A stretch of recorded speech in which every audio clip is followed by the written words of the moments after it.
All right, guys, welcome back to the Fill Me In Pod, where we dive deeper into the world of aesthetics. We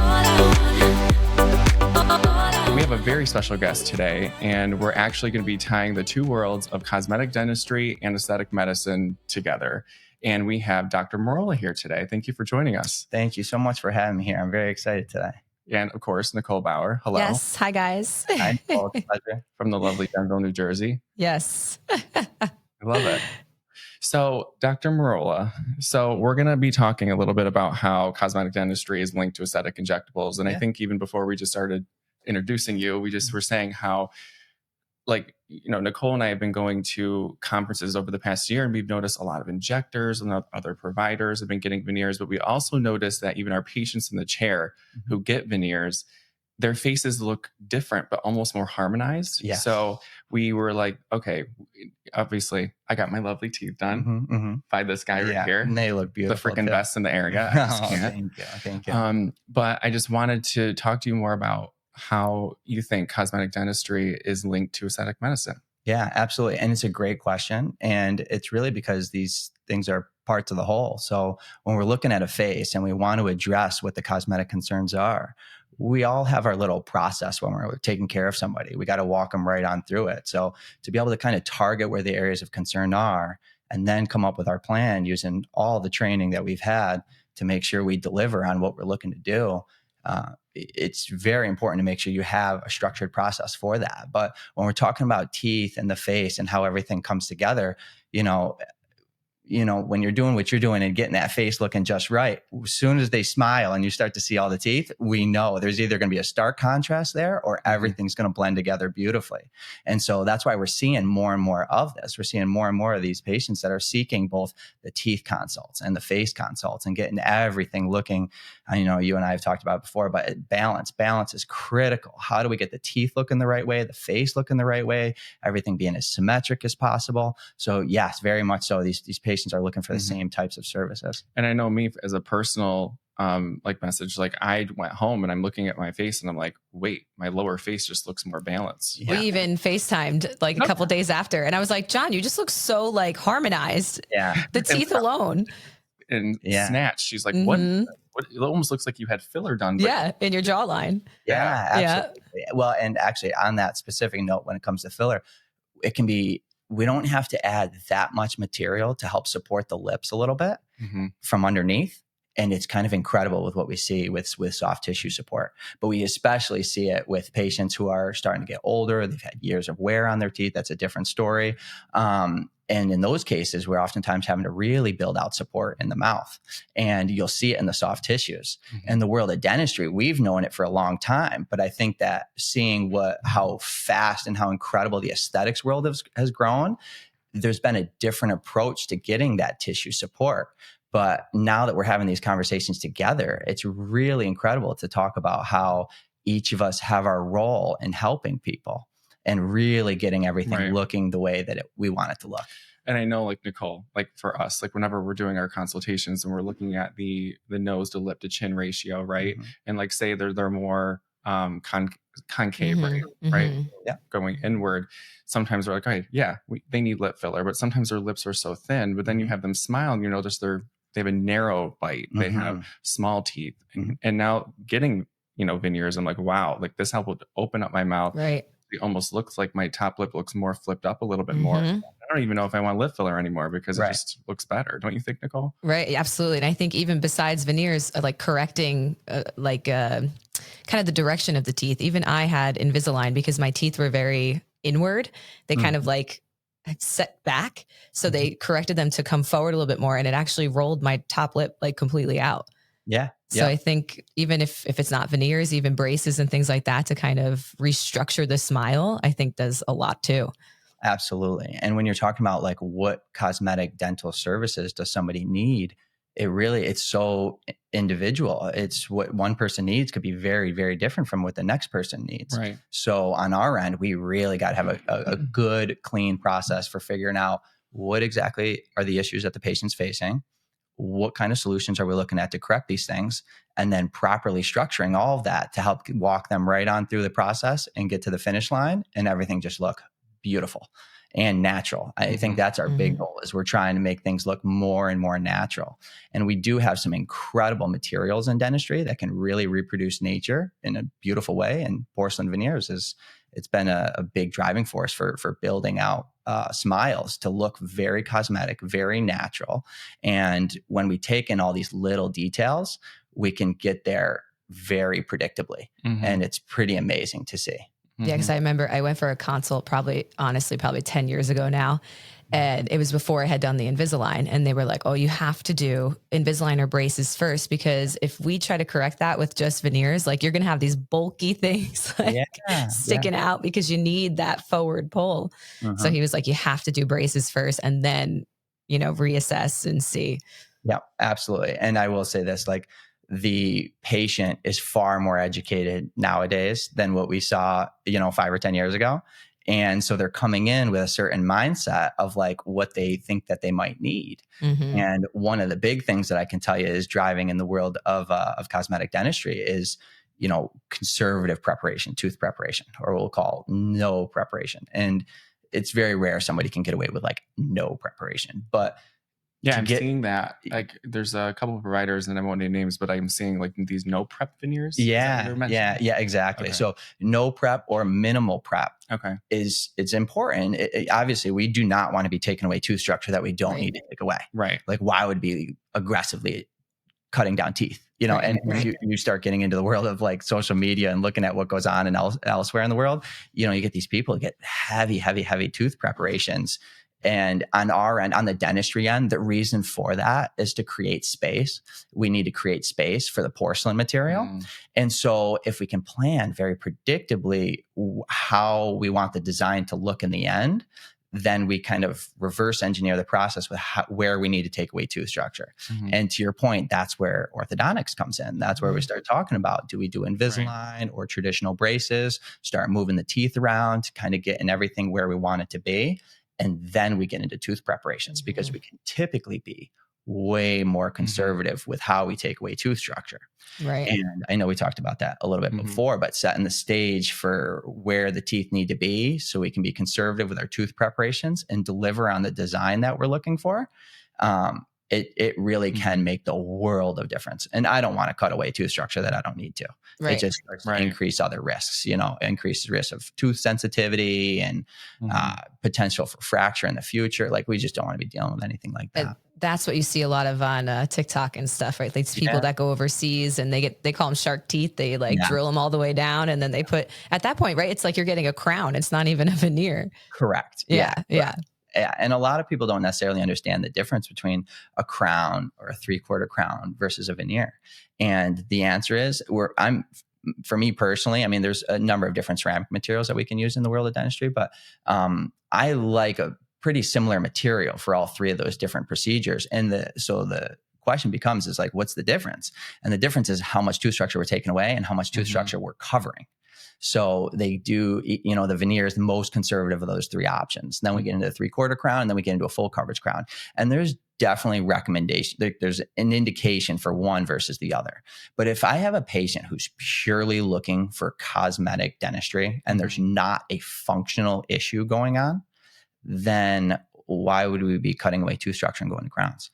And I've seen it on my end where I had a patient who thought she was going for crowns. She was seen by another doctor, and she ended up having all of her upper front teeth prepped down for crowns. And so she had crowns on all of them, and she didn't love the way the canines looked. And so she ended up, it was, she was heartbroken about it. She really did not like it. And she did not really know what she was necessarily kind of getting into.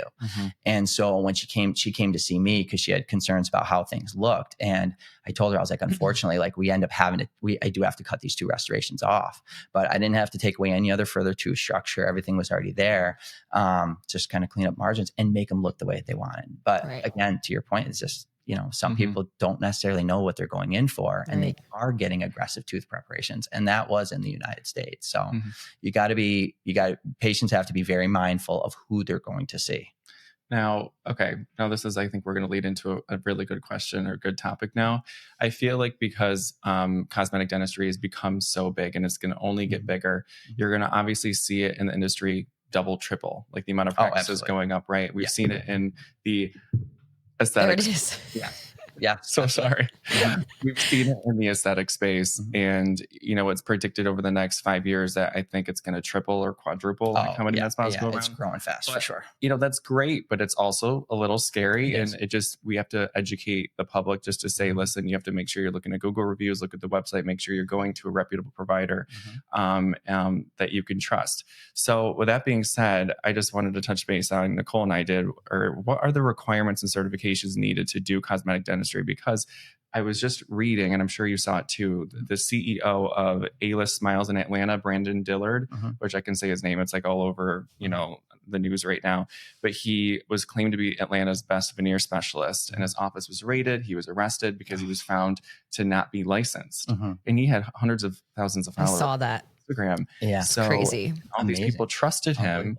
Yeah. So it's just, can you elaborate on that? Yeah. And it's kind of heartbreaking that that type of situation can get to where it is before anybody catches on. Because you like to think here in the United States, like these things are all highly regulated processes. It's like, how does it even get there?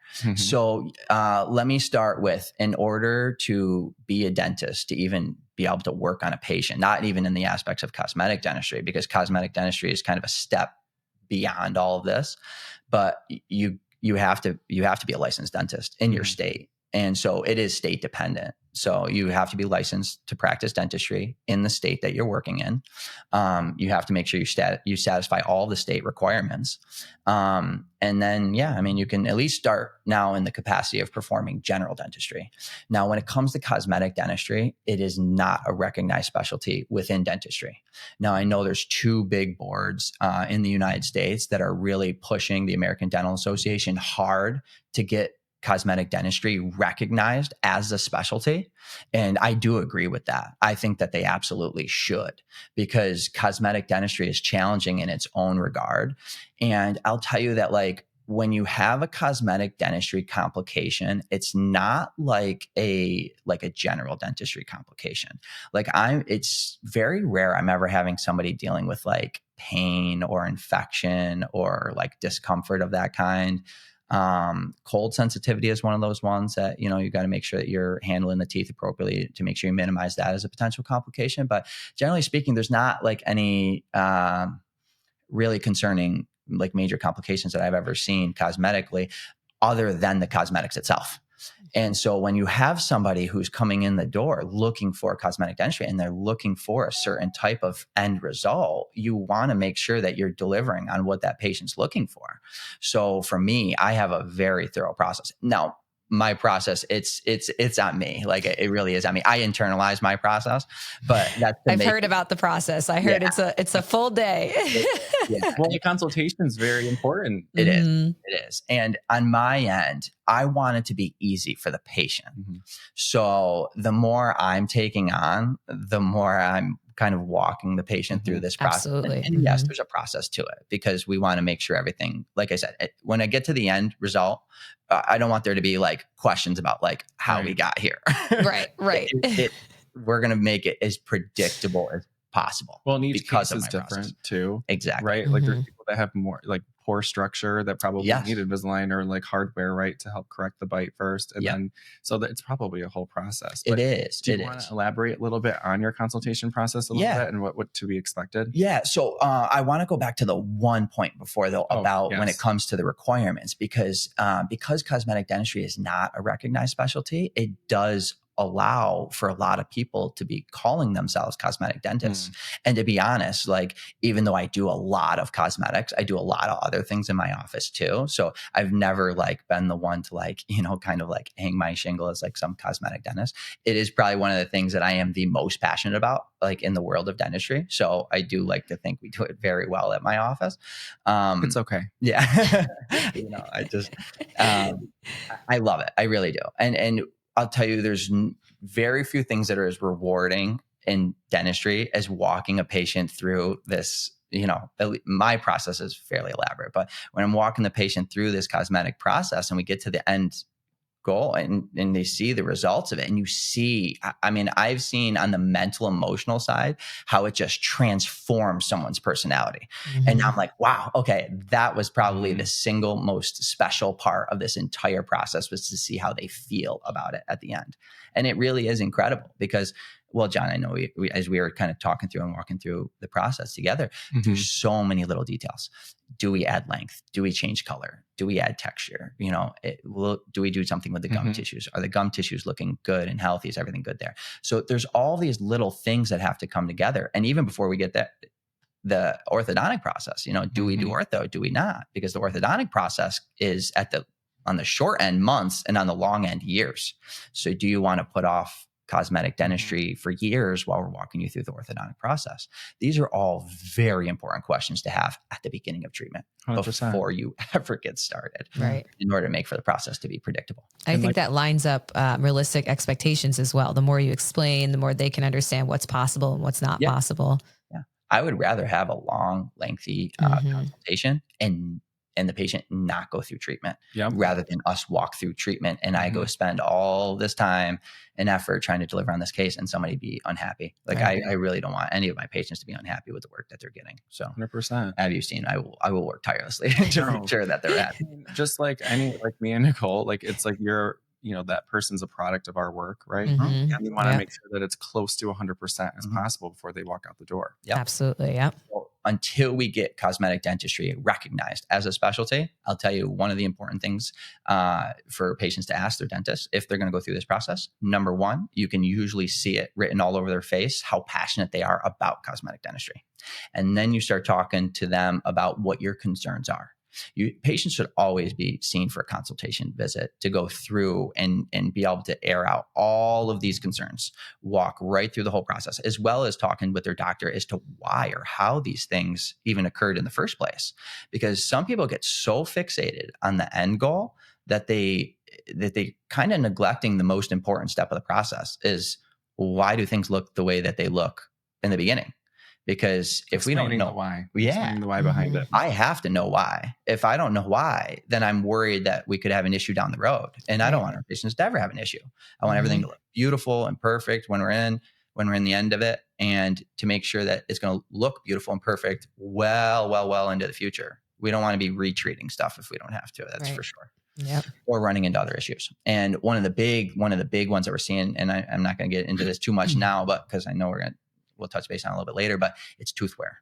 Tooth wear is a huge it's a huge reason driving people into the office looking for cosmetic dentistry, because teeth are wearing down and we're running into issues in that regard. And that's why we got to fix things, really start making things look better. And we're usually getting to add length and other things, but knowing that the root cause of the issue was tooth wear means we get to the end and everything's looking beautiful, we still need to protect the bite because we don't want them breaking veneers. We don't want them breaking teeth. And we know that there's an element of tooth wear. It's why we had to do this in the first place. So we have to take that into consideration in our plan. So it's all very, very important. But for your patients out there, for all the patients out there that are listening that are looking for a reputable cosmetic dentist, first do your research for sure. Schedule a consult or more than one consult. If there's a couple dentists out there that you see that are doing beautiful work, by all means, go do a consult with them. Go sit down, talk to them about what your concerns are, about what you want to improve, and talk to them about the solutions with how to improve them. And I have a number of different solutions to help patients out in the capacity of cosmetic dentistry. There's a lot of different solutions, everything from Invisalign to cosmetic bonding to porcelain veneers. So there's a number of different solutions. But that's how you can start to gauge, patients can start to gauge the level of passion that doctor or that cosmetic dentist may have for cosmetic dentistry. They're also going to be able to start to see, what is their area of expertise in this, and then ask them, do you have some cases that you could show me? I mean, I know now a lot of people are posting stuff on social media or on their websites. I can tell you that I am famously awful when it comes to that. I do not post anything. It's like another job. It is. I don't even know. I have so many beautiful cases. About grinding and clenching teeth. And I have so many beautiful cases at my office. So anybody that comes in and asks me, I'm like, oh yeah, check this out. I got a case of beautiful cases, and but just nobody's ever seen this one. Here's this Yeah. My staff is on me all the time. They're like, you got to give us some photos. I'm like, yeah. We'll get to it.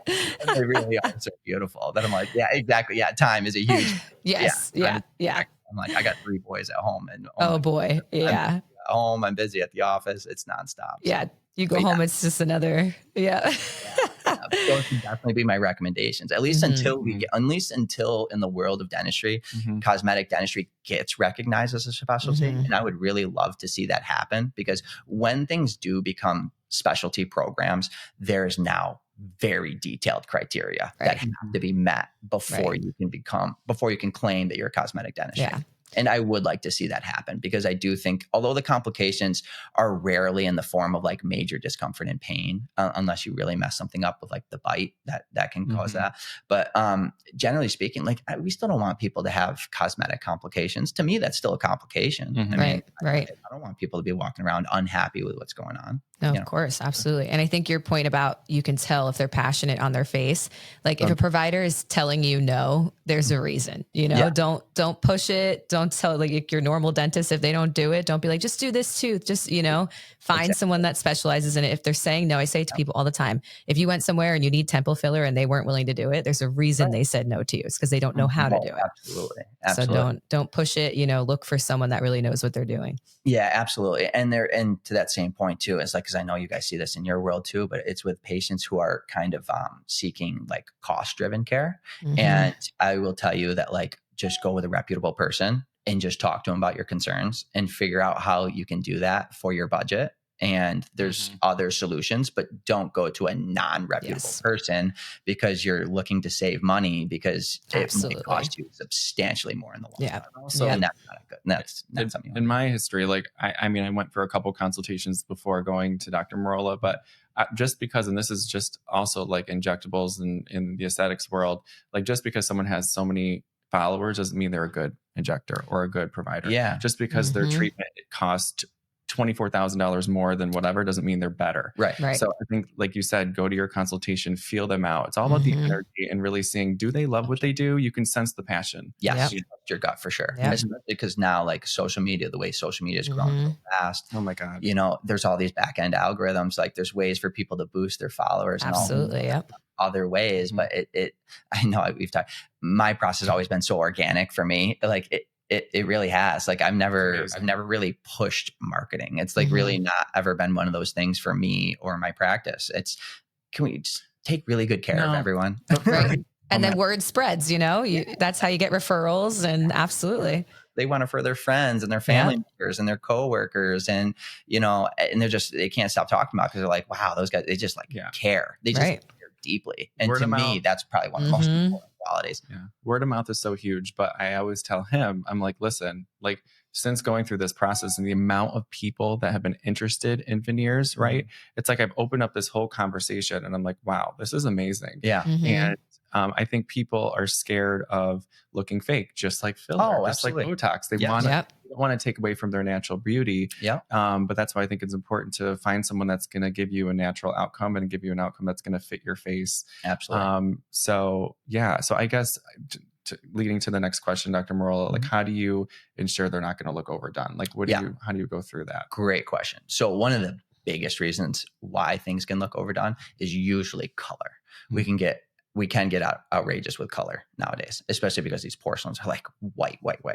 So if you're going to go put these long, really bright teeth in someone's mouth that like are like, they just don't have much texture to them, there's not varying colors in them, then to me, those don't look natural. And the analogy that keeps getting tossed out there is chiclets. And it is the reality. I mean, when you look at it, it's a flat, smooth surface. So I'm not looking to just place flat, smooth, bright white pieces of porcelain over the top of people's teeth. So my process is very, very different in how we get to the end goal of it looking very natural, but addressing all of the cosmetic concerns that they had. There's a lot of things that we have to take into consideration.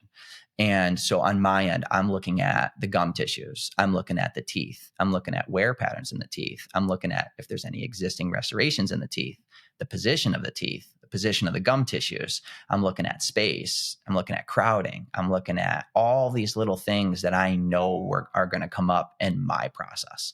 And so again, a lot of these things I am discussing, going over with the patient, although some of them are kind of inherently given, like I need to fix that.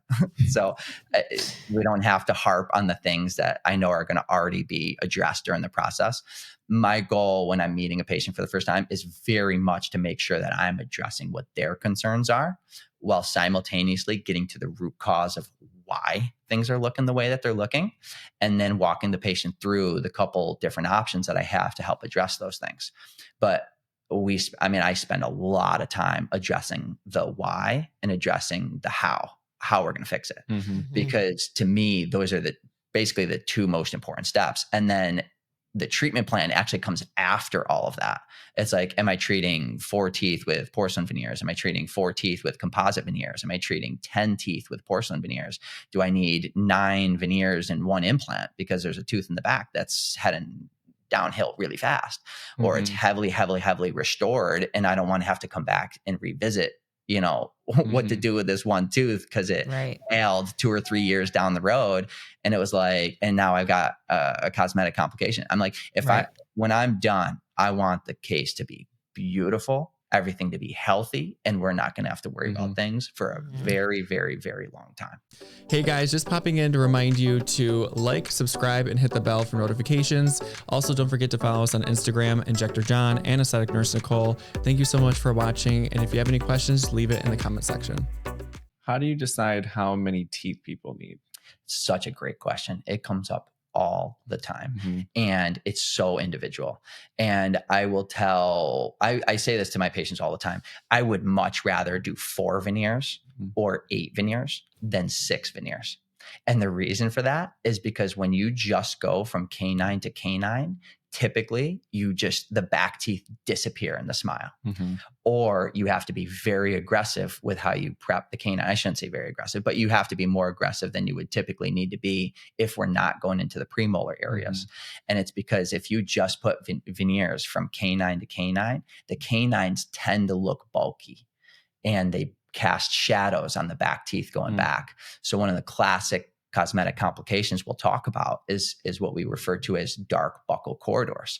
And it's like when somebody smiles and you just see the front 6 and everything else kind of disappears. It doesn't look balanced. Right. It doesn't look balanced. So in those cases, I'll be honest with you, a lot of times the canines are far enough away that if the canines look pretty good and everything's like pretty reasonable with how the canines look, then in those cases, if there's not a major issue kind of going into the back teeth, then I'd rather treat 4. Because it's way more predictable. I don't have to get into doing any heavy preparations on canines or anything like that. But I can tell you, as soon as I go 1 tooth beyond the canines into the premolar areas, well, now I can transition from the front to the back seamlessly and get the color right and get, on my end, the way I'm looking at like the outside most surface of the tooth, I want everything to blend balanced symmetrically going all the way back on both sides. So when we're looking to create a certain effect, how much tooth preparation do I have to take away? How much of the tooth do I need to build out? Do I have space? Do I have crowding? Do I need to create space for room for the porcelain? These are all questions that are going through my head, and I'm not asking the patient for this. This is me doing my job. I need to deliver on what it is that I'm doing. So these are not questions necessarily for the patient. I'll walk the patient through like, this is the advantage of doing 4. This is the advantage of going back and doing 8. And this is the effect that you might get if we only do 6. What I loved was how visual you were. Like he takes pictures, from 45 front and then this angle. He actually puts them up and then like he's looking at your smile from the side and seeing if you're seeing like how many molars he's seeing. Right. So too, right? Like, absolutely. Like, okay, let's like make sure like when you smile, you want to make sure it's the same shade of white, same, everything matches. Yeah. Communication is so key. And I'll tell you one thing that I stopped doing was like giving patients a mirror to like look at the problem. I'm like, we're not going to do the mirror thing. Hang out a second. I'm going to snap 3 photos. We're not going to do the mirror thing. It is true though, because 3 photos. I'm putting them in my the chair. Plus they don't like looking in the mirror a lot of the time. And they don't see what you're seeing. They need a photo. They need that picture. It's a still. It's not moving. This is the exact angle. And I felt when we were John. I was like, my take is like, yes, I like the front image because, like, you know, when we're looking at symmetry and looking at little details, yes, that front image is important. But I love the left and right side images. Yeah. Because that's how most people will stare at your teeth. Right. People are not going to stand right in front of your face. So and true. stare at your teeth. Yeah. So true. But, you know, if you're having a conversation with somebody directly across from you, as you're speaking to them, the other people that are present are going to be looking at you from a side angle. Well, it's like our before and afters, Nicole. Yeah. I mean, the times we really like to highlight that 45. That 45, angle, yeah. looking at the OG curve, looking at that and all that. It's a beautiful angle. Yeah, and it's one of the most critical things, and this is for in both of our industries, but light reflection. How light reflects off of the contours of the face, how light reflects off of the contours of the teeth. And that's when I start bringing in texture now and having this conversation of texture on teeth, because teeth should, I mean, they naturally have a certain texture to them. There's line angles. There's something we refer to as zones of reflection. So how light is going to reflect off of certain parts of the teeth, it's critical. And to the whole question about how do we create a very natural looking smile, the answer is all of it matters. It really does. I mean, how far we're going in length, how do we add texture, what color are we going with, how do we make the gum tissues look as healthy as possible? And there's certain things that I need to make sure I deliver on to make sure that the gum tissues are nice and healthy. Right. All of these things matter in order to create symmetry, balance, good light reflection, good color. And then we get to the end goal, and it was like all these little things that came up along the way. And then we get to the end and it just looks incredibly natural. And so it really does. All the little details matter. What a lot of people have asked me is, how do they feel now? Like, do they feel? And I'm like, honestly, they feel like my teeth. During like the temporaries felt a little different. Obviously, like they're all like bonded together. Yeah, they are. They're splinted. Yeah, I do splinted temporaries because they're stronger. But I mean, and I don't want you to break them. Look, we don't need that. Mine can't break, as we know. They were on there. We're good. But what I loved about it too, even if when I run my tongue like over my teeth, I can feel like the natural grooves of the teeth. It feels really natural. And like unless one of the restorations that we're designing and fabricating, unless it's on an implant or a root canal treated tooth, every other tooth still has a nerve inside of it. So although we're adhesively bonding a porcelain veneer onto the tooth still has a nerve inside of it. So as you go put pressure on the tooth, when you're chewing your food, when you're drinking liquids, like all those things should still feel very, very similar. They should feel about the same. There's bite elements that we have to make sure we have to plan very specifically because they have to be done a certain way. When it comes to the bite is critical. And that is one thing that does come up a lot in cosmetic dentistry cases, because we have to make sure that bite is perfect, especially if the bite was the issue. That bite might have been an issue as to why they were having so many issues in the first place. And so if we're going to go, create this beautiful smile, then I'll tell you that we can't create a beautiful smile and neglect functional issues. Right. We have to address functional issues in the process. Right. And so again, that's how we get things to not only look good, but last. We don't want things to look beautiful and then people are fracturing them within 2 years. I mean, that's terrible. We want things to go well north of 10 years. And if things are really done well, you should predictably get 15 years minimum without it. And one of the big keys to all of that is, number one, the bite, protecting that, making sure that the teeth are stable, make sure that we're not putting too much stress on these things, and going over, that with the patient is important. And then another big factor in all of that is the margins. And that's the part that gets very deceiving for patients. They don't understand that. And I'll tell you, that's where the passion for the dentist, when it's like oozing out of their pores, you can just see it all over their face. They just love what they do. I will tell you that people like that are very careful with how they cut teeth. We're not prepping teeth aggressively. Because we care too much. We're not trying to just aggressively cut things down so that we can get the space, so that we can make these beautiful veneers. And you can still get good results that way. Don't get me wrong. You get onto social media and you go see all these cases. Okay, super aggressive tooth preparations, big no. Definitely would not recommend that. But you go look at some of the end results and you're like, okay, well, some of these cases, they do look pretty good. There's other ones that look terrible out there. So you got to be, again, the turkey teeth. Very careful about who you're going to for that reason. But one of the things that I'm really getting at is the margin, how the veneer meets the tooth. It should be perfect. It needs to be right on. Like when I'm prepping teeth, I need a super clean, smooth margin on that tooth. And then I use a digital scanning system to be able to pick it up because I like the accuracy of it. And it's instant. Like I can see it immediately that my scan is like just perfect. I can see those margins perfect. And it's so important because the cleaner and smoother that margin that I put on it and the more clear the scanning images of it, then the more accurate we can make this porcelain restoration that just fits that tooth perfectly. The margins are seamless. Like when I'm flossing after I get everything all bonded in, I don't want to feel, everything needs to feel smooth, Right. smooth. There is not a little catch or a lip or a little kind he of is the flossing king. Yeah. So yeah, like any of the patients that I treat, like you get your teeth flossed like, I go again. like We're 50 doing times this again. in And he's like, one I appointment. gotta make sure I don't feel anything. Like, No snags. it made sense. Because I've got ways, and I don't love finishing margins like after the fact. Like I don't want to take like a burr things to if I don't have to, but Right. I do got to make sure that those margins are right on. So if there's something that I can do to help facilitate just this perfectly sealed margin, there's little steps that I do to help make sure I do that. But the big thing is to make sure that those margins are perfect. There's no excess cement. Sure. Everything, it just comes together beautifully. And again, that's how we create really healthy gum tissues. I also feel like, so bringing this to aesthetics a little bit, like once people get injectables, they care more about their skin as well, right? Kind of like with getting veneers or getting dental work done, or like I had Invisalign before I got veneers. Once you do that, you actually care more about your dental hygiene. Your absolutely. You find that too, Dr. Merola? Absolutely. And I would wholeheartedly agree with that for sure. I mean, I've seen it just kind of naturally with patients, but I will tell you this. I also tell them, protect your investment. This is your insurance policy. Keep everything. Protect it. Try to be careful with what we're using these teeth for. Right. You know, no more ripping bags of chips open. No more biting into apples, right? Yeah, please. I have not bitten my nails since I've gotten these. Yeah, good. Look at that. Look at that. All you needed was veneers.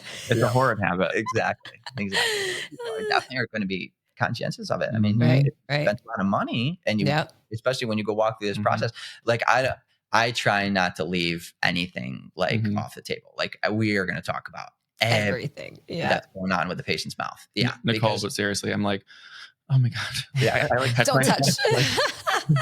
I'm like, wow, I do use my teeth for a lot of things. But it's true. I'm a lip biter. Like there's actually a groove in one of my bottom teeth because I always use the same two teeth to bite my lip. Yeah.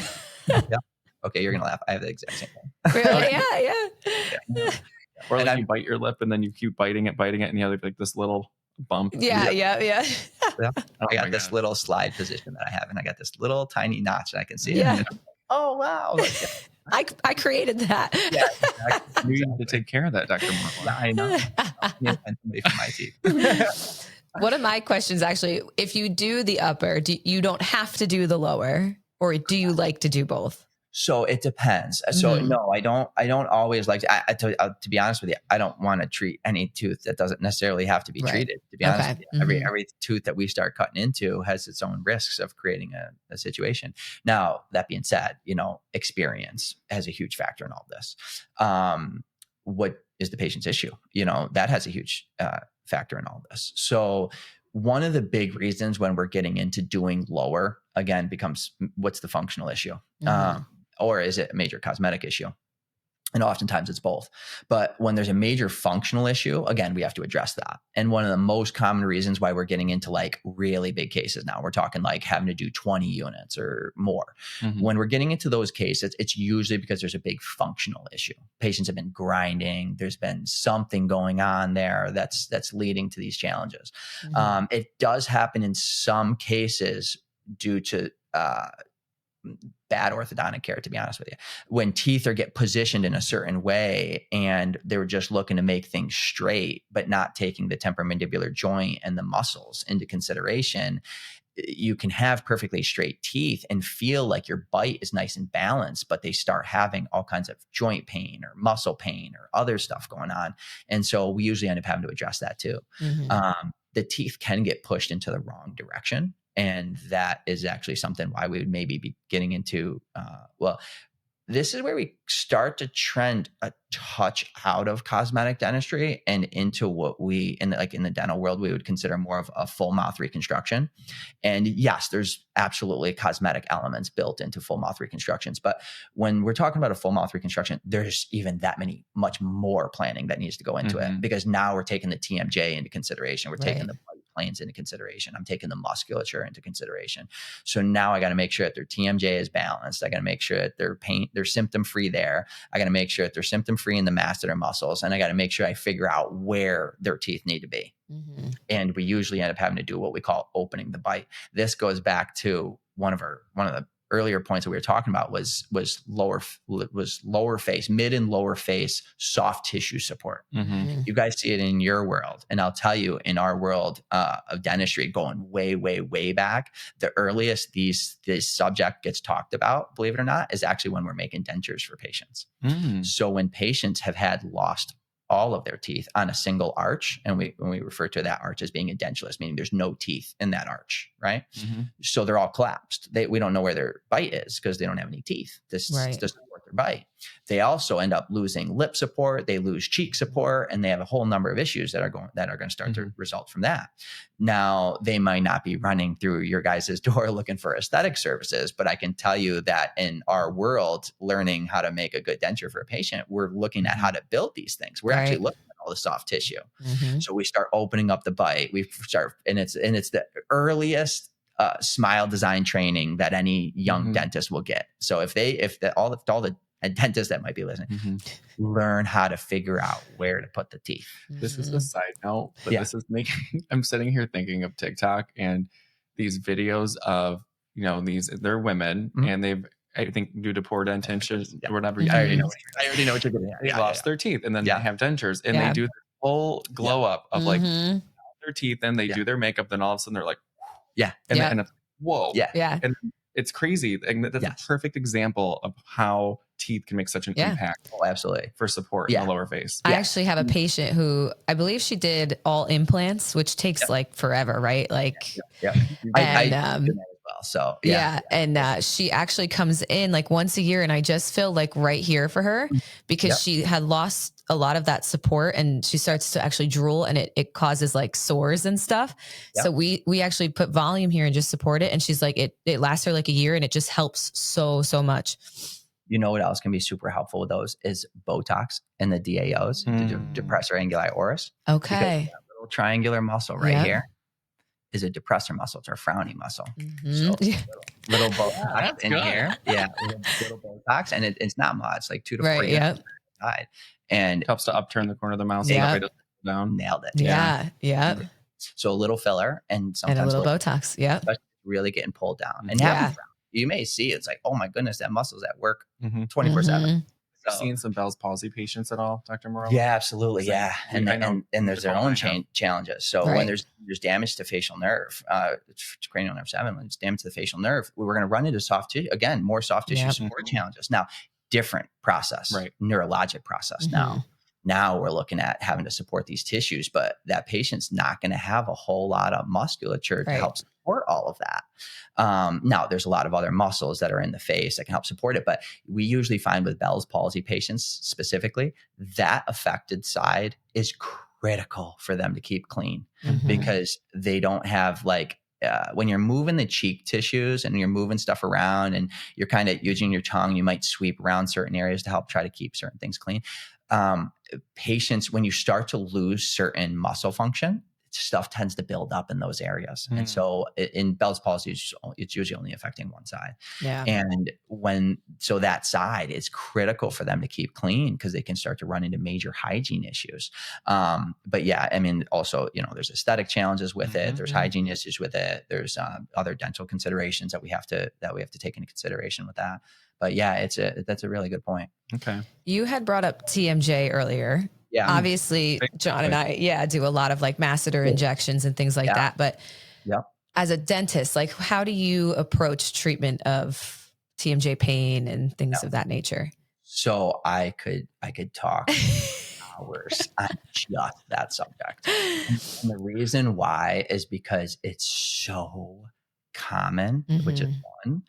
And the reason why a patient is having TMJ dysfunction, what we refer to as TMD, temporomandibular joint dysfunction, when patients have TMD issues going on, the problem could be any one of a million different things. Like they could have a bad bite. They could have, most of the time, it's what we call parafunctional habits. There's a nighttime clenching or grinding issue that's going on.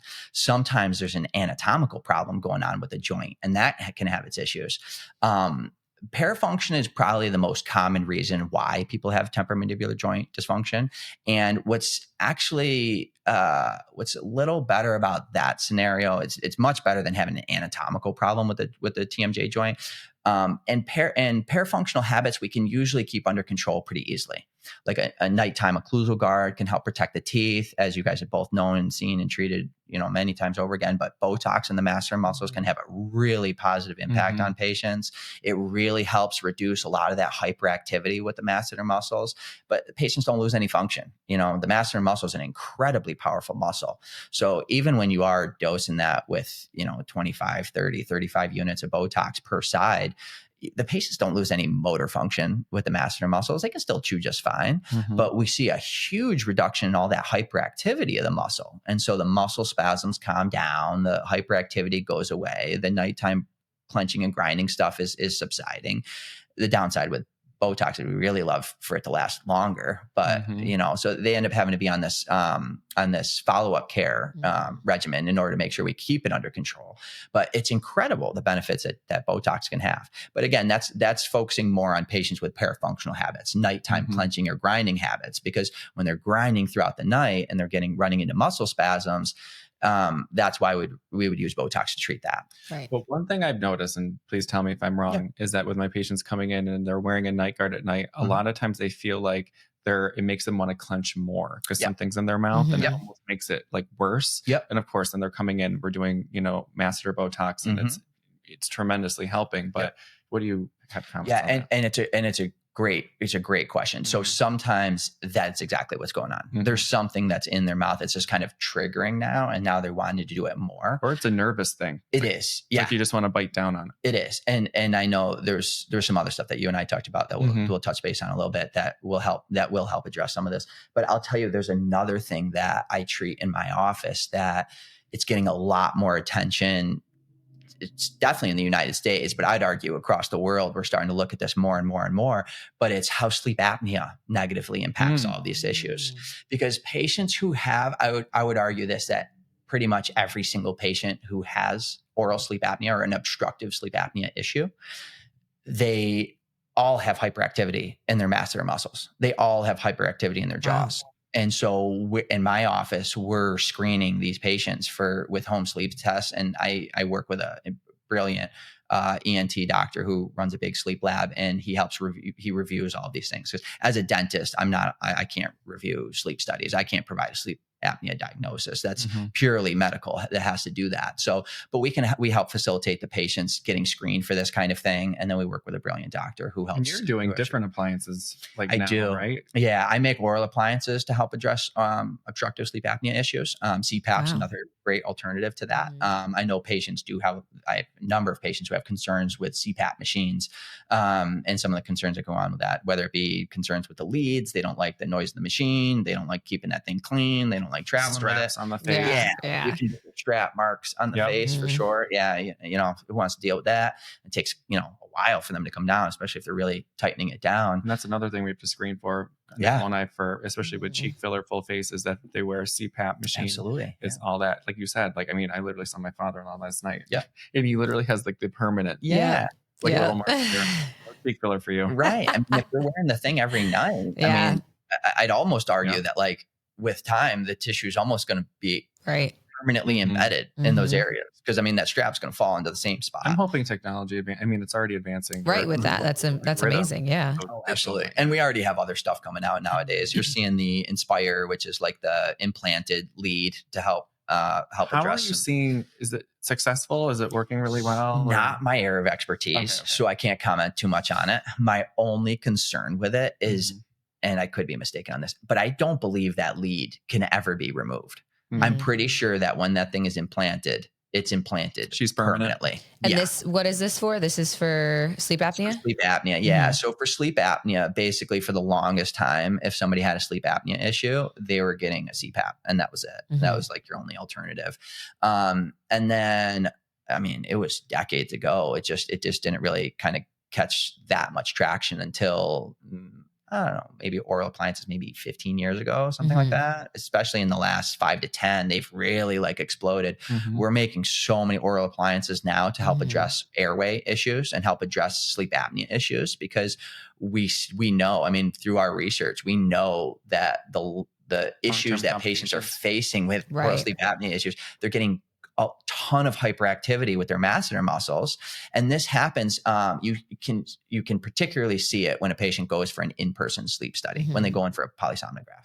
When they're going for an in-person, oftentimes there's video cameras, there's all these leads, there's pulse oximeters. They're doing a lot of things to help monitor that patient's quality of sleep, as well as a lot of little factors that they need, like numerical values on. They need objective data for the sleep to understand the quality of sleep that person is having.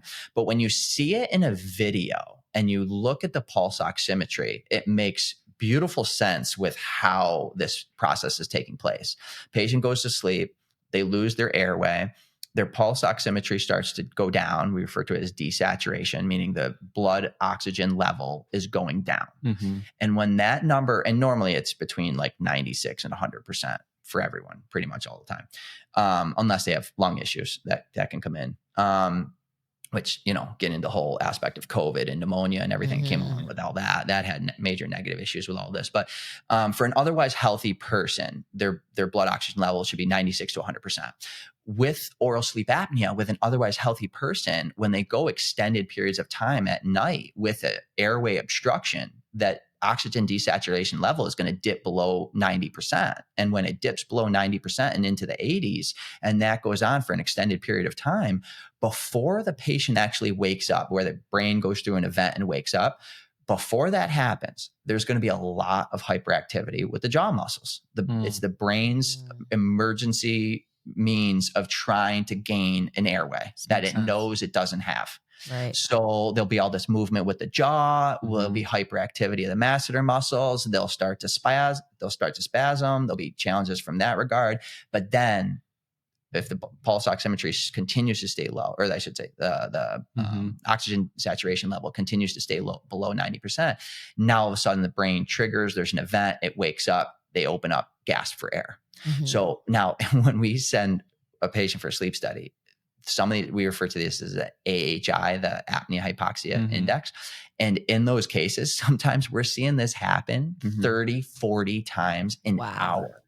Oh I mean, it's God. like, when do you sleep? Like, when do you sleep? Even if you think you're sleeping, your brain's actually not resting. Why they're so tired during the day. Yeah. And same thing to the same point. We wonder why these patients have masseter problems. It's no mystery. Not if we know what's going on. It's no mystery. So my take is this: if somebody has major parafunctional issues, it's worth getting a sleep study, because it's a really simple, it's a very conservative test. Nowadays, it's just basically like a little watch with a little pulse oximetry unit that goes on your finger, and just go to bed. I can't tell you how many women in our chair, and I'm sure Nicole, you hear it too. They're like, I want my husband to get a sleep study. Yes. Yeah. He won't do it. And I'm like, oh, and they're like, I'm sleeping on the couch, or I make him, sleep in the other room because I just, And I encourage like everybody to get one. It's honestly, it's kind of shocking with what you see, because we used to have this thought in our mind that it had to be a certain type of patient. It had to be an obese patient, somebody with a large neck, somebody with a large tongue. There's like all of these factors that we used to think it had to be this type of person. It's like, no, we're seeing these on like a perfectly healthy person. But what we found out too, the long-term complications of obstructive sleep apnea is like more systemic issues like cardiovascular health and like other things. So it's really like we see it down I think it was left ventricular hypertrophy they develop, but we see it on echocardiograms when I used to work in the hospital. So you just get the screenings early. Oh, absolutely. Because if a patient has that type of issue, the number of systems in your body it's going to negatively impact is wild. We're going to see increased cardiovascular disease, increased risk for coronary artery disease, increased risk for stroke, heart attack. We're going to see exacerbation of all their any autoimmune conditions that the patient might have. It just negatively impacts everything. It's outrageous. But same thing with skin, same thing with a lot of other stuff. So it just very much ties right into your guys' world. Right. Yeah. So Dr. Merola. So back to like the masseter muscle again. Dr. Appa, obviously he's down in New York City. He's also a cosmetic dentist. Yeah, he's brilliant. He's amazing. Yeah. And he posted a reel about excessive Adderall use and its impact on dental health, obviously going into stress, grinding, clenching. What is your take on all that? I mean, these things are all directly linked. When it comes to addressing, we'll just say stress, period. We need to find very healthy ways of addressing stress, because stress, there's really not a whole lot positive that comes from it. Right. So we need to really make sure that we're taking the time to focus on ourselves and make sure that we ourselves are reducing stress in our lives, because it's just going to have a negative impact on all of this. But what stems from all of that is when patients are dealing with like an ADD, ADHD, when there's any type of anxiety disorders, when there's anything along those lines, I do think that we definitely need to make a very hard effort to help address these things without medication. Medication is absolutely there when we need it. And in your moderate to extreme cases, like by all means, but I guess manage it. How? Because like my husband has ADHD and he's on Adderall, and oh my god, the clenching, the grinding, the TMJ discomfort he has. I mean, he's your patient. Yeah. And when it comes to these kind of things, so we have to address these things. For some days I'm like, did you take her Adderall? Because I can't. I just can't. Right. And so Adderall and with it really, I mean, we'll just say it with any stimulant type medications out there, they're going to increase muscle activity. Right. And so when you see an increase in muscle activity, I'll tell you that the masseter muscles is one of the most commonly affected muscles of this. People moving their jaws around a lot. Well, when you're moving your jaws around a lot during the day, you can probably be pretty mindful of trying to make sure that your teeth are not in contact when you're doing it. At night, you have no control over that. At night is when you're going to have tooth-on-tooth contact. And if there's hyperactivity and vertical pressure that brings the teeth together, now we're going to see heavy wear patterns on teeth. And when that goes on night after night after night after night of not addressing that, we're going to see severe wear patterns on the teeth. And especially my big determining factor of where I start to get concerned is when a patient is worn through the enamel and into the dentin layer of the tooth structure. Now the risk for acid erosion goes up. In the dentin layer specifically. The enamel is very resistant to bacteria, very resistant to tooth decay. It's very resistant to bite force traumas. It's very resistant to acid erosion, all of these things. Dentin, not so much. So when we see tooth wear patterns through the enamel into the dentin, now all of a sudden, all these issues start to become a lot more concerning. It starts to pick up speed and we start to see massive destruction to teeth. So, and again, to the whole point before, we were talking about how many teeth do we treat? Well, if I see wear patterns through the enamel and into the dentin on all of the back teeth, then the answer is for me to properly address that issue for that patient is we need to put restorations on all of these teeth. And so the very unfortunate reality is I really want to help all my patients, but the unfortunate reality is with those cases, the cost starts to really hike up significantly. So this is where we really get into these conversations of like, how do we help our patients?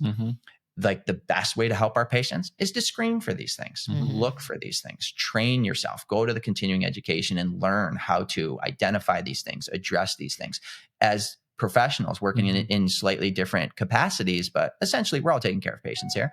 And now we're all looking at, I mean, you guys are treating bruxism issues with Botox all the time in the masters. I mean, it's a very, very common therapy now for in the aesthetics world. What I want to know, so we need to address these things. You mentioned that we need to address or try to treat ADHD and ADD without medication. Yes, so absolutely. How do you suggest people do that? Great question. So number of different things. So one, sleep, quality of sleep is critical. We have to make sure everybody's getting quality of sleep.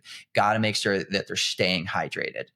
Definitely drink tons and tons and tons of water, especially if you're on the medication. Make sure that you're drinking tons of water. And then find good stress relieving activities, workout schedules, healthy social habits, not to the bar at 4 o'clock in the morning. That's not a good thing. 4 in the morning. Yeah. That's not good for your sleep either. I think they need rehab at that point. So if we can drink tons of water, read, exercise, eat healthy, go to bed at the same time, ideally earlier than you think. Yes. Go to bed early. Well, at this stage in life, we are old people. Oh yeah. 9 o'clock is a great time. Exactly. I'm with you. Exactly. If you're in bed by 9:30 every night, number one, you're not going to get into too much trouble. Yeah. It's true. And number two, if your body, if the way your brain is registering sleep is consistent, night after night after night after night, it's going to be much easier for you to handle stress. Yeah. And I'm not the stress expert by any means. There's plenty of other people out there that can help kind of walk through all. But this stuff really is common sense. Yeah. I can tell you from in my own life, only because between coming out of undergrad, going to dental school, going into residency, teaching other colleagues of mine, taking care of patients. Then for me, starting a family, owning a business, I've got 3 boys at home. There you go. Yeah, I got 3 boys at home, 3 beautiful boys at home. Yeah. My wife, we have just a lot of things going on. So managing stress is important in all of this, especially in like the last couple of years. I know you're going through it a little bit too, but building a new office can be very stressful in itself. There's a lot of decisions. So when you're faced with these difficult tasks in your life, I'm not saying avoid those tasks because it's important for personal growth. It's important to have these ambitious goals, go after them and achieve them. But don't let the stress get the best of you. Go to bed at the same time. Make sure that get a home sleep test. Make sure that there's no or a polysomnograph. Make sure there's no sleep apnea issue. Then go to bed at the same time. Try to wake up at the same time. Try to eat healthy. Try to exercise. But all of it. I mean, these are little steps that can help put us in the right mindset to help handle our stress better. Absolutely. It's not that we're going to eliminate stress. We just need to be able to be very good at how we handle it. Yeah, and we'll see an improvement on our teeth and our skin and all these other things. Yeah. I also note that if I go to bed earlier, I'm not going to eat shit. Right. Yes. Yeah. All the sweets that I eat, it's like 10 to 11. Yeah. Which is the worst possible time to go to bed early. Yeah, exactly. What I just admit to is the worst possible thing you could be doing. It's terrible. We should be going to bed, well hydrated and our teeth perfectly clean and everything else is good. Yeah, but I fall into every guilty pleasure that everybody else. I know. We all do. Yeah. So I wanted to touch base on something because I heard about this. So a very, very close family friend of Corey and I's, she is going through fertility treatments. And she never has had a dental issue ever. And Nicole, this is like super interesting. Yeah. Because like fertility is so hot right now. I mean, everyone is doing it, right? Yep. So many issues now with fertility. And she went through it and all of a sudden she started having tooth pain. And she went to her dentist and she ended up needing 2 root canals out of nowhere. She never had a cavity. Wow. Go ahead. My best friend is pregnant right now. She's almost 7 months and she had 1 root canal in her whole life. Second baby, no issues with the first baby. And she just had, what'd you say? Went through fertility? No, not through fertility, but just the pregnancy in general. But she had a crazy infection. They had to pull the tooth like a couple of days ago. They had to take the tooth out. The poor thing at 7 months pregnant. How far along is she right now? 7 months. 7 months. Okay. Yeah. The reason why I ask is because the stage of pregnancy has an important role in all of that too. So, and it's not, yes, fertility has some challenges. And to be honest with you, I personally haven't dived terribly deep into the literature to see what the links between fertility or any type of fertility treatments and the direct links to basically a destruction or breakdown of the teeth and the dentition. So on my end, I can't speak strongly about the link between them. But one thing I will absolutely say is that at times of pregnancy, and this is going to be true for IVF or any type of fertility treatment at all, the endocrine systems, the body's hormone systems, they're going to be going through some major changes through fertility. And then when a patient does become pregnant and they're going through their pregnancy, there's major endocrine changes that are going on. And so with that process, we actually know there's certain pathologies that we'll see with the soft tissue that the increase of them developing goes up substantially during pregnancy. Well, what she said was that her dentist said that the specific fertility medications that she was on were taking the nourishment away from her teeth. So which caused her to develop, the whole issue of needing a root canal.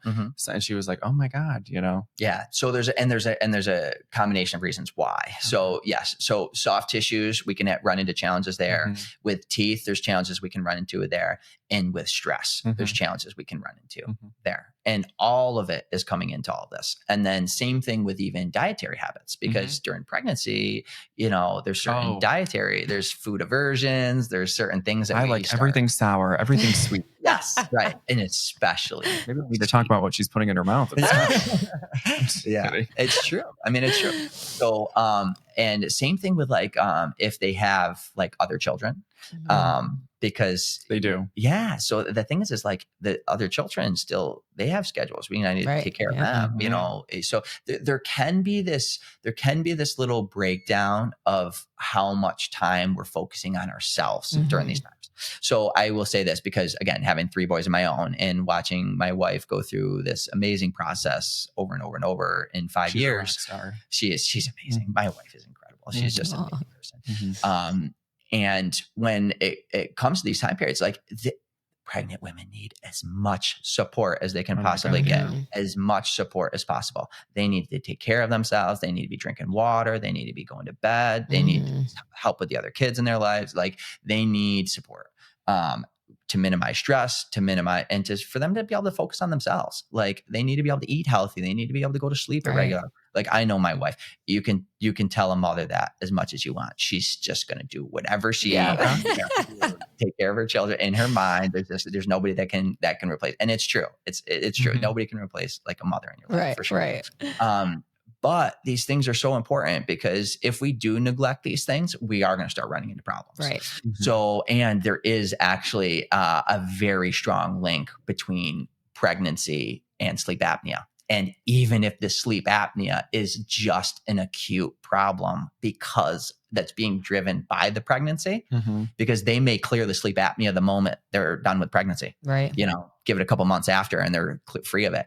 But it's actually a very important subject, because why they lost the tooth is important. Did they lose it to the tooth decay, or did they lose it because they fractured it? Right. Or why did they lose the tooth? Because if they fractured it, they're putting a ton of stress on their teeth. There's multifactorial. Exactly. Yeah. Right. Yeah. So we got to look at all these things. We got to have conversations with our patients too. We got to figure this stuff out. Yeah. I can tell you from a tooth nourishment standpoint, I can tell you that there is a number of products that I offer in my office, and we talk to pregnant patients about it all the time because of that exact concern.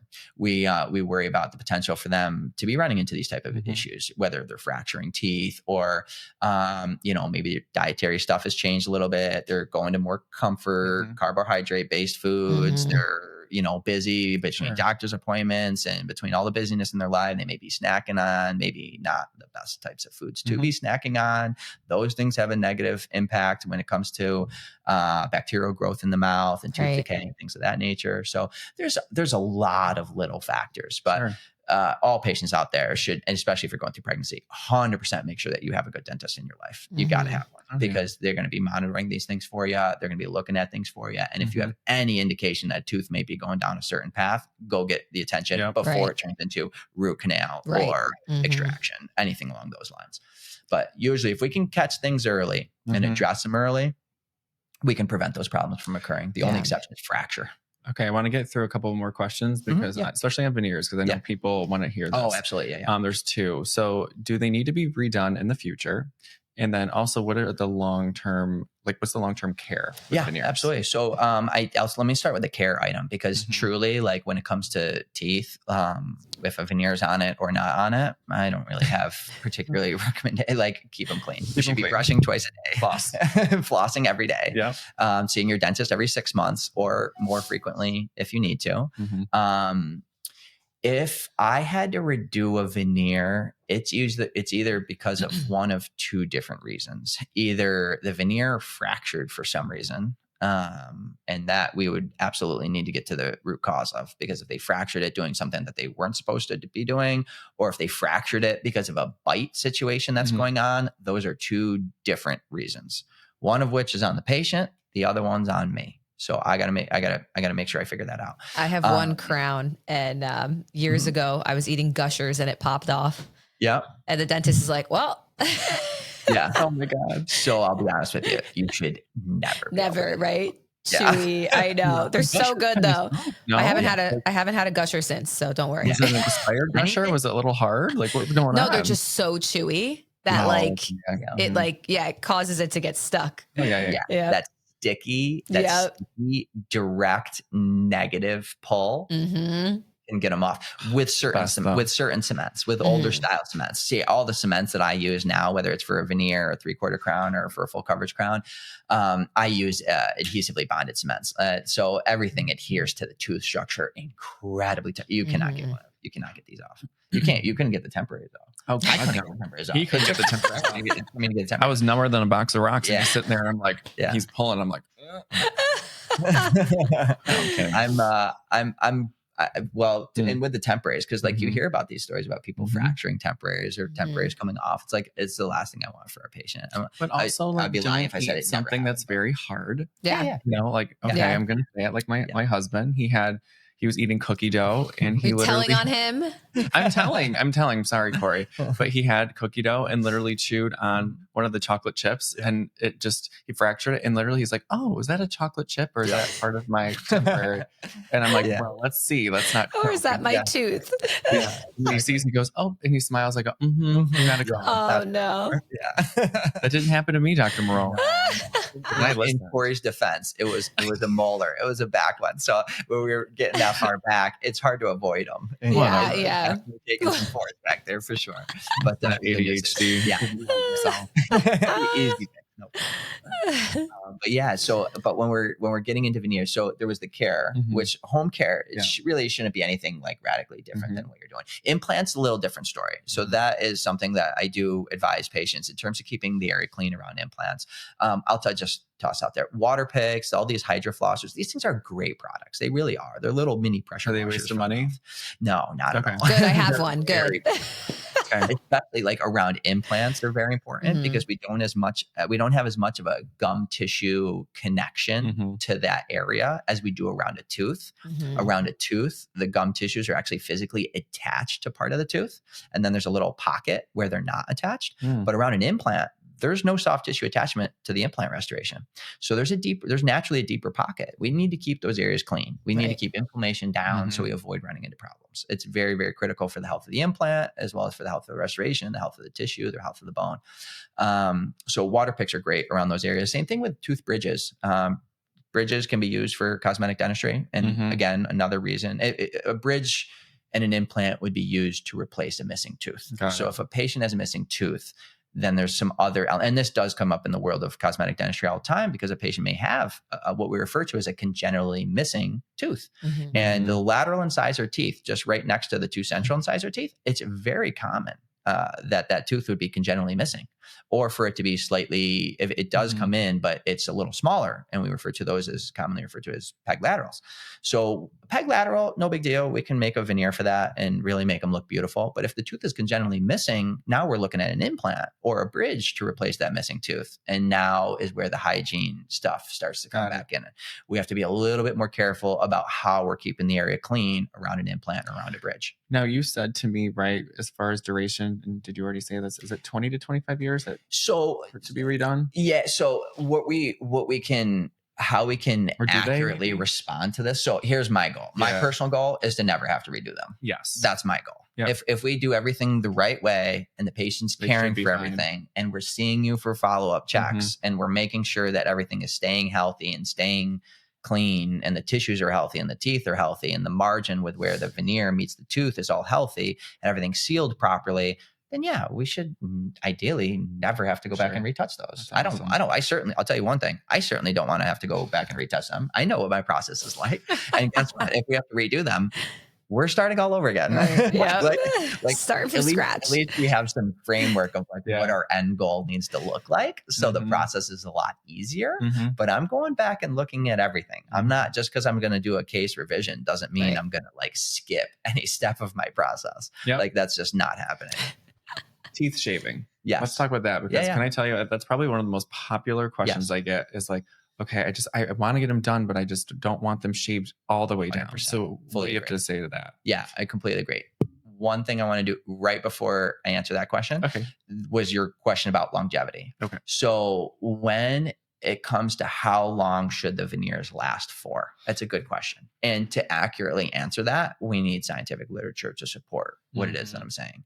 So what is the success rate over 10 years? What's the success rate over 15 years? It's really high. I mean, like 95% and up. I mean, so they can be done very well. Now, I will say that when it comes to literature, this is also where it gets a little bit tricky, because their porcelain veneers are very technique sensitive procedures to be doing.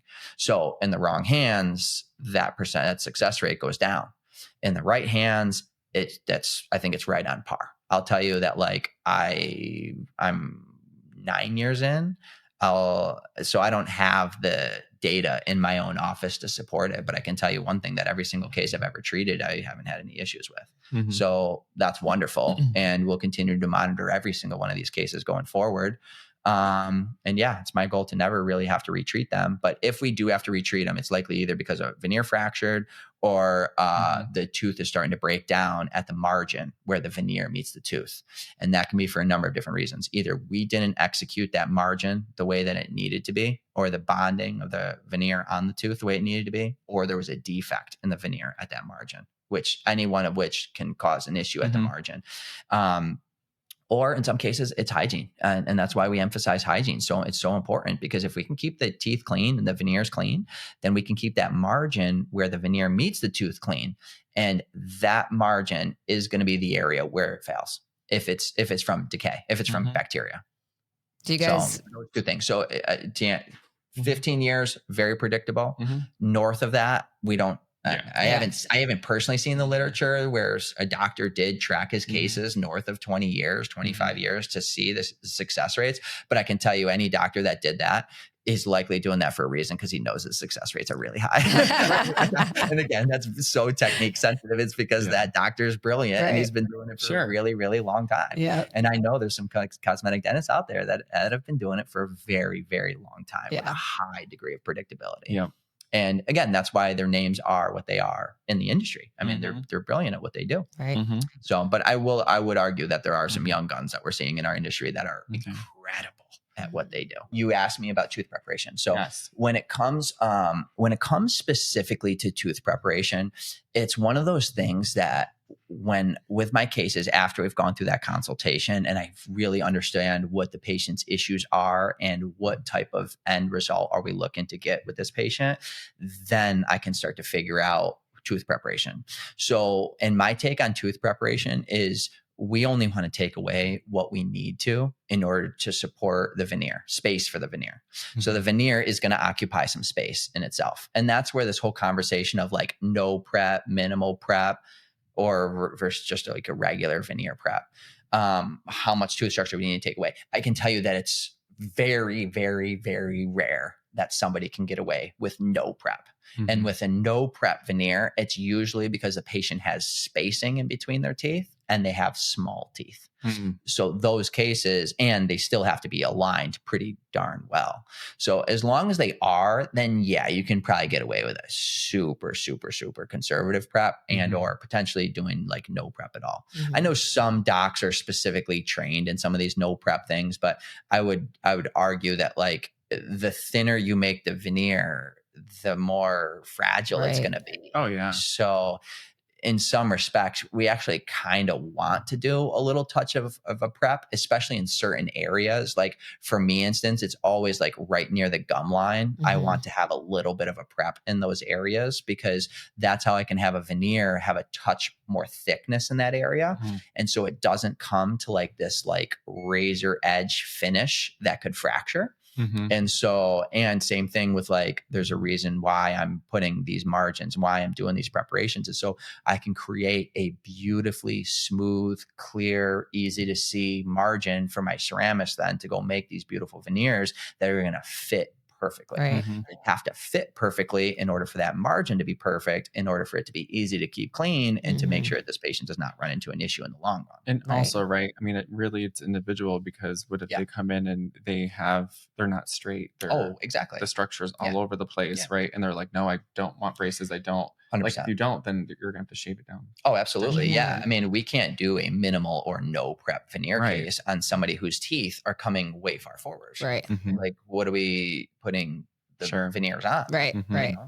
And that's sometimes where you say, okay, let's first do braces or Invisalign, improve your structure, then come to me. 100%. Because if we can start getting the framework laid by just moving some things around a little bit, because there is a malocclusion issue, well then, it makes sense. Let's get everything all lined up, and then we'll bring our design in and start looking at it. But when I'm looking at tooth preparations, when I prefer to do my own, what we refer to as digital wax ups. And so what a digital wax up is, well, let me start old school. Like when we used to do like impressions and stone models of teeth before, this was like cosmetic dentistry, like a while back. In fact, some are still doing it this way. But we would take an impression, pour up a stone model, and then we'd either work with a ceramist or some cosmetic dentists like to do it themselves, where they'll start adding wax to the stone model. And they'll start to build up the teeth, and they'll start to figure out what they want the shapes to look like, the length to look like, how they want the contours to look like. They'll start carving in these zones of reflection and the little textures right into the wax. And so now we have all these really amazing, like sophisticated, like software programs. And I've been using digital scanning like in my office for last 8-9 years now. So I don't even use it's very, very rare I would ever use like impression materials. So everything in my office, we pretty much digitally scan everything. So what's amazing about the process now is I'll do digital scans of the teeth during the consult visit and photographs, and we'll run through all the things that all the concerns and talk about design and what it is that we're looking to achieve in the smile design. And then I'll take those scans, I'll bring them into my CAD software, and I'll start designing the teeth on my computer. And that's the part that gets really, really, really cool, because on my end, I can start to control how I want these teeth to look. I want to make sure that I'm delivering on all the things that I went over with the patient during the consultation visit, but I'm also looking at how to build out that design and use the most minimal amount of tooth preparations I can. I need enough thickness to make sure that the veneers are going to be strong, that we're not going to be worrying about chipping or fracturing or anything like that. I'm looking very carefully at the bite and a lot of the details with how the teeth are going to slide against the bite. Or how the lower teeth are going to slide against the veneers on the top when they're during the bite. And then from there, I'm looking at where do I need to take tooth structure away versus where do I not need to take tooth structure away. That's why I've always liked doing the digital wax ups myself, because like in certain cases, like I might be staring at the teeth and designing this case for like 8 to 10 hours before I actually go into the prep appointment with the patient. So for me, I know that patient's teeth better than that patient does. So, because I've been staring at them for hours and figuring out how exactly I want to bring this whole case to life. And there's so many little details that we talk about like during the consultation visit. And in my head, I'm envisioning how this smile is coming together. In fact, it drives some of my assistants nuts, because when I'm going through the case, I'll have all these details in my head on how the case needs to be, and I'll work it up that way. And there's a lot of details I do give to my assistants, but like there's some that you keep to yourself. Yeah. It's like I just like whether I said them or not. I don't know if it's necessarily going to translate. The only exception is my assistant now. My assistant, Brenda, is absolutely incredible. And I know we had a really funny conversation about this before. Yeah. But she's like the perfect counterpart for me in the treatment room, because I don't even need to say it. She's seeing the same things I'm seeing. She's just amazing. Nicole, she's all about the nonverbals. Yes.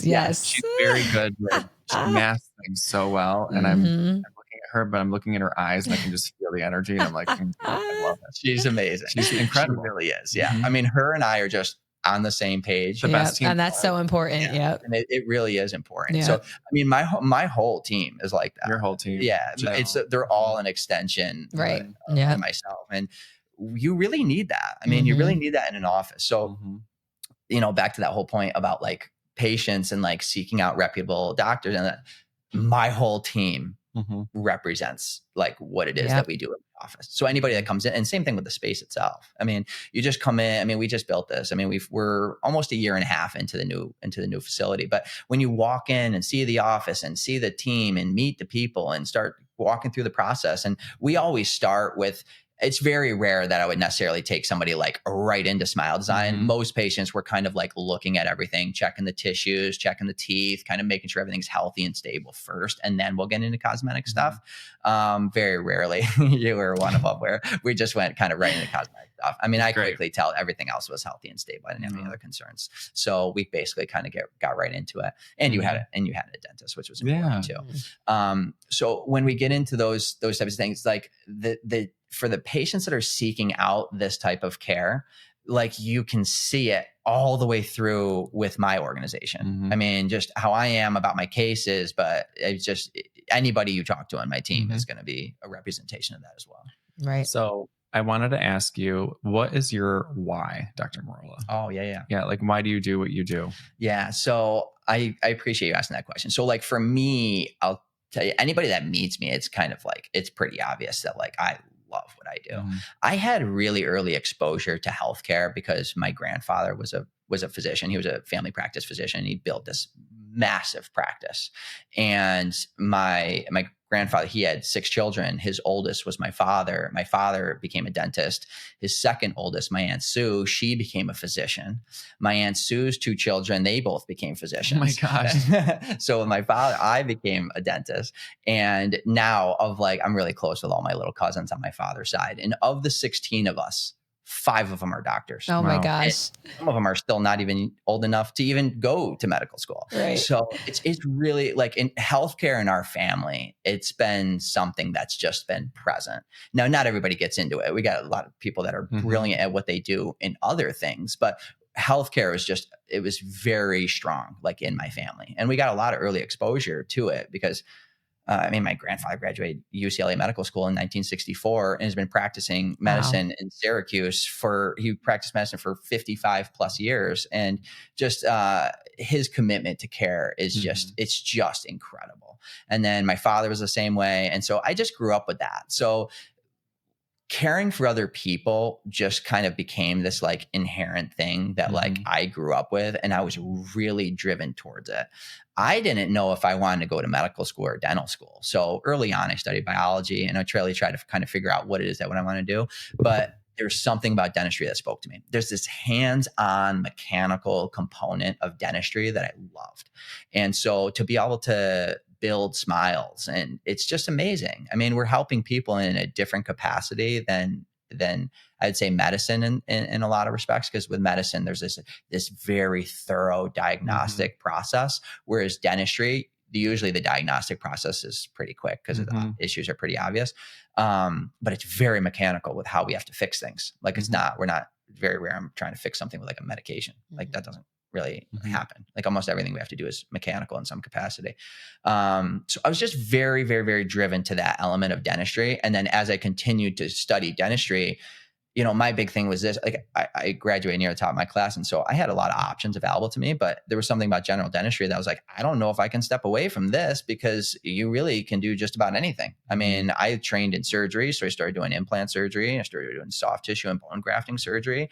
Trained a lot in cosmetic dentistry, and there's elements of cosmetic dentistry that comes into all of this. Spent a lot of time studying TMJ and occlusion. And then in the last year and a half or so, spending a lot of time studying sleep apnea. So when you go look at how I've built my continuing education training around certain aspects, it's all been driving in this like direction of really good comprehensive care.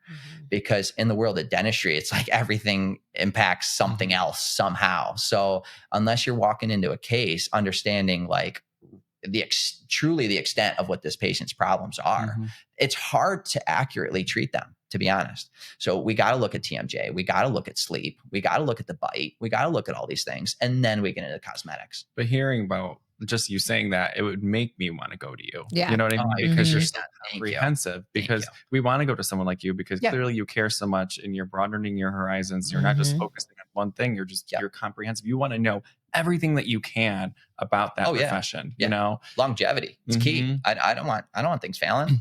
So my take is this: if I go do this beautiful smile design for a patient and they have a sleep apnea problem, and we never even had that conversation. Sure. What am I going to expect over the next 2 years if they're going undiagnosed with no treatment, no care?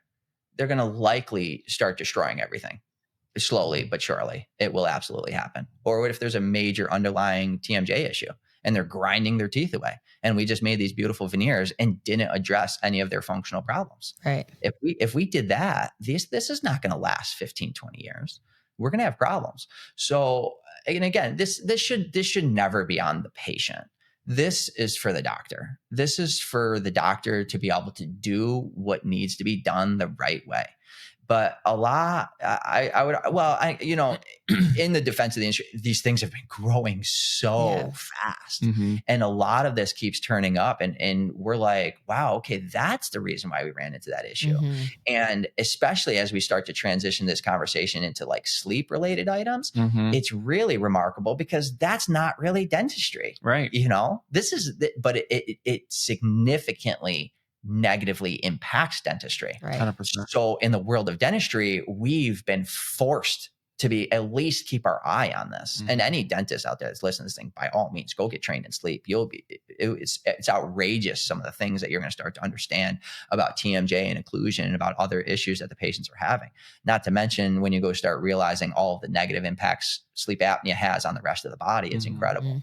But really, I mean, this is where I'm really excited about the future of healthcare. Just the sheer fact that we're sitting down and having this conversation right now is a testament to this. But it's when I was in dental school and we're studying, ethics and we're studying things of that nature. This whole concept of interdisciplinary communication is critical. We need the aesthetics people talking to the dentist. We need the dentist and the aesthetics people talking to the ENTs. All of us need to be talking to the primary care, because these patients, like I would argue that the problems that are occurring now are just increasing in complexity. Yeah. And so we have to keep getting trained. We have to keep looking at these things. People are living longer too. Yeah. Oh yeah. Absolutely. Yeah. And the habits that we're seeing are growing. I mean, even in the take of medication, I mean, medication can increase hyperactivity of the muscles that can lead to destruction. Medications can lead to dry mouth and saliva. If we have dry mouth, it has a horribly negative impact on the teeth. Our saliva, it lubricates the tissues, it kills bacteria, it neutralizes acid. People don't realize how important saliva is for the mouth, and we don't really have a fantastic saliva alternative. So when people are dealing with dry mouth as a result of medication, that can have a horribly negative impact on the mouth. Yeah. Same. Yeah. And so actually, we talked a little about that. I'm not the pharmacology guy. So there's these elements that I know how they impact my industry, but we need another person on this podcast. Yeah. We do. We can ask them the tough questions.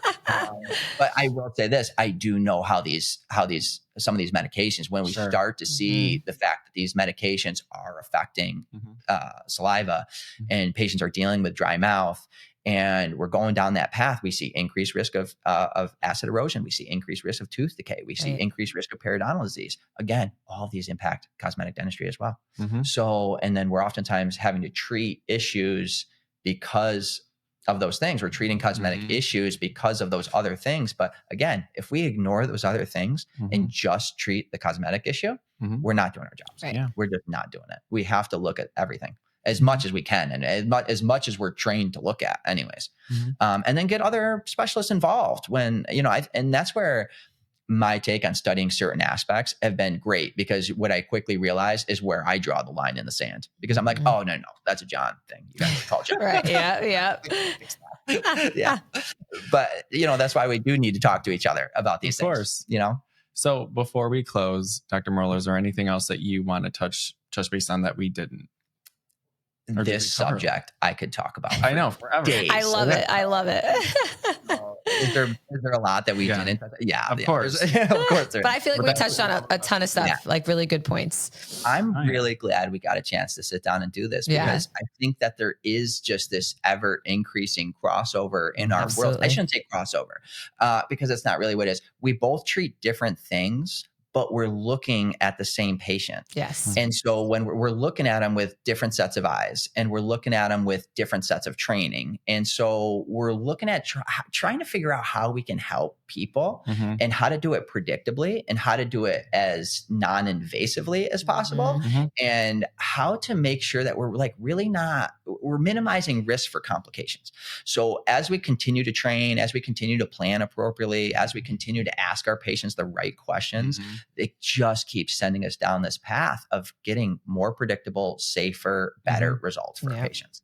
And I think that's critical. I mean, that's truly what healthcare should be doing from now until forever. I mean, we should continuously look into being better. Exactly. So I'm so glad we're having this conversation because it's an important conversation to have. I agree. And we should have a part 2. Yes, absolutely. Seriously. My big thing is I'm like, I need blinders to focus on whatever. I'll run off in a tangent. Oh, we're the same way. Don't worry. It's good. I think it's so important. I mean, I could spend an hour and a half just talking about sleep. Right.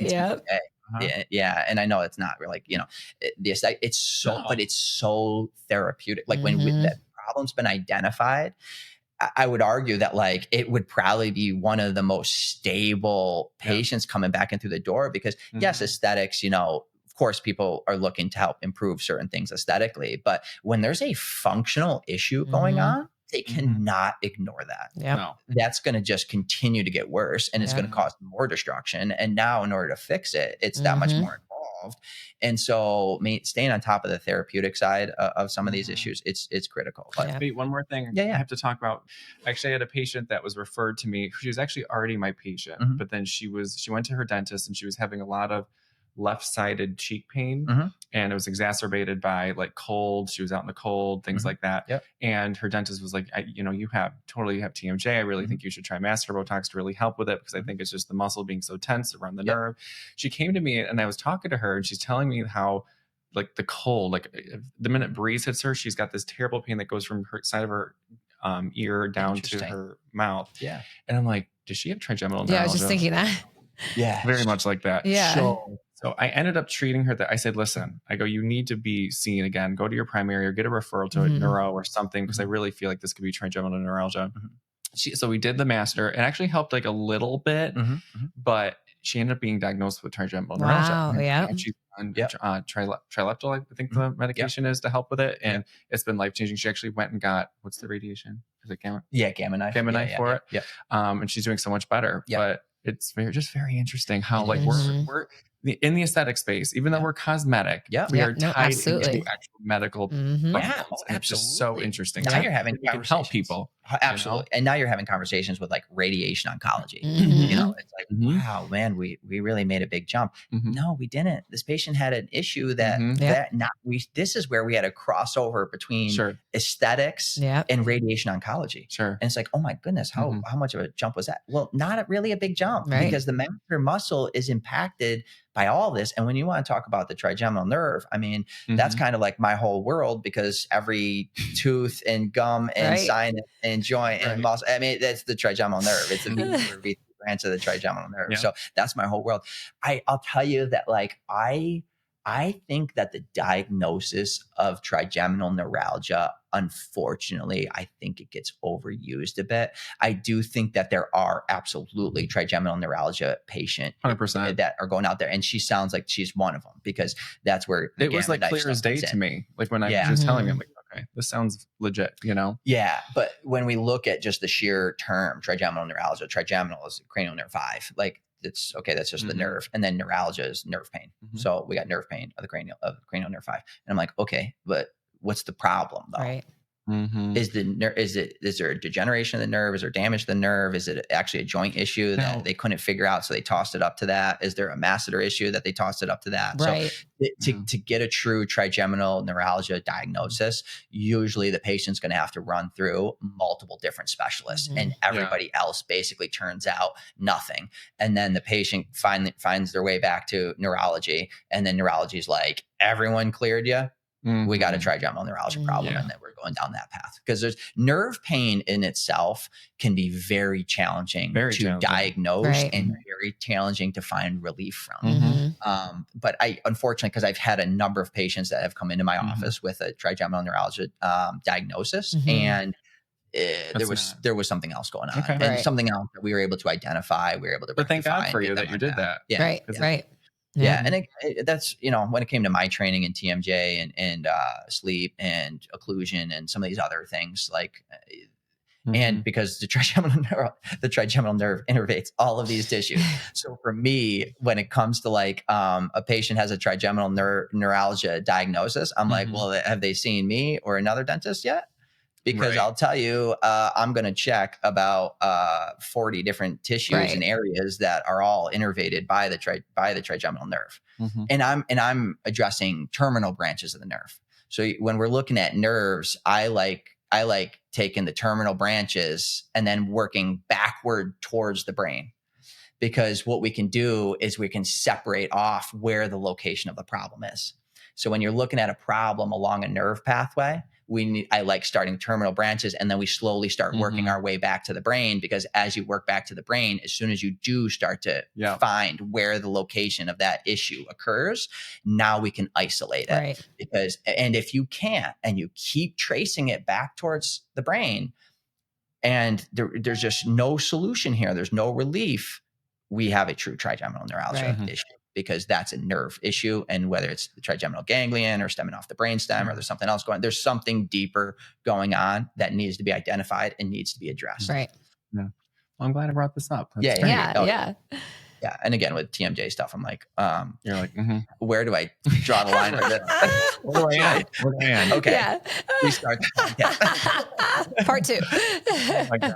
Yeah. So it's a complex issue. Yeah.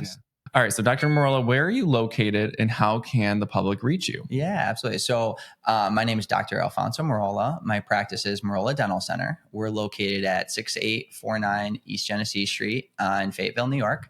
And anybody who's familiar with the Syracuse area, we're just a couple lots up from the DeWitt Wegmans. So we're in a nice centralized location. It's pretty easy to get to us. My phone number over at the office is 315-452-2700. We are on Instagram and Facebook as well under Merola Dental Center, or under Instagram at Merola Dental Center. And yeah, we got between social media accounts, phone number, we have website, and people can always call. I have an incredible team of people who'll be happy to answer any of your questions. And Merola is Merola for everybody listening. Yep, you got it. His next veneer consultation is November 5th, folks. So get in there. Get in there, guys. Yeah, we're there for you. Whatever you need. I love it. Do you offer like the initial to be virtual, or like can they send photos? Such a good question. Only because I'm like 3.5 hours away. So I'm so glad you brought this up. I was literally just meeting with my management team, and we had that exact conversation, because this, part of it is just, I blinders on. I just keep showing up to work and doing my thing. Like I don't do all the social media and like the outreach kind of stuff like I should. So it's never really been too much of a thing. But yes, because we've been growing so fast, we're getting more and more outreach from people asking about exactly that. So we are looking at a couple different things. Perfect. I'm currently not, but I will tell you this, that like I already had this conversation with my office manager, Tracy. And on our end, people can always, if anybody calls our office and they're looking for something along those lines, just call the office and ask specifically for my office manager, Tracy, because we can just communicate through email. Perfect. and I can still do some virtual consults. That's great. I've done FaceTime stuff for patients. Not a problem. I can even put together like a little video too. If we have scheduling challenges too, I can always review through all of the photographs that they send me, and I can give them some of my take on what's going on. And then even if it's just in a recorded video, and we can send it out to the patient that way. But we got a whole slew of different options. We do want to make sure patients are getting the answers to the questions that they're looking for, and that they know that they have, support out there when they're looking for certain. Perfect. All right, great. Yeah, for sure. Dr. Merola, it was amazing having you on. Oh, thank you so guys. much. Thank you guys for having me. Yeah, Yes. absolutely. I get so busy between the kids and the office and everything. I don't step outside my lane. My world is so small, but I really want to thank you, Jon. Thank you so much, because when we had this conversation, you're like, we got to get you on the podcast. I was like, on what? Like, are you sure? Me? He's like, yeah, you got a lot to say. I'm like, well, I do have a lot to say. But thank you very much. This was a wonderful experience. Thank you to both of you. Yeah, no, thank you so much. This was great. And I, for sure, am going to add many more questions to my masseter consults. So I'm excited. Yeah. Oh my God. Well, guys, thank you so much for tuning into this week's episode of the Fill Me In podcast. I am Injector Jon. And I'm Nicole. Yes. And we will see you next time. Yes. Thank you, guys. Thank you.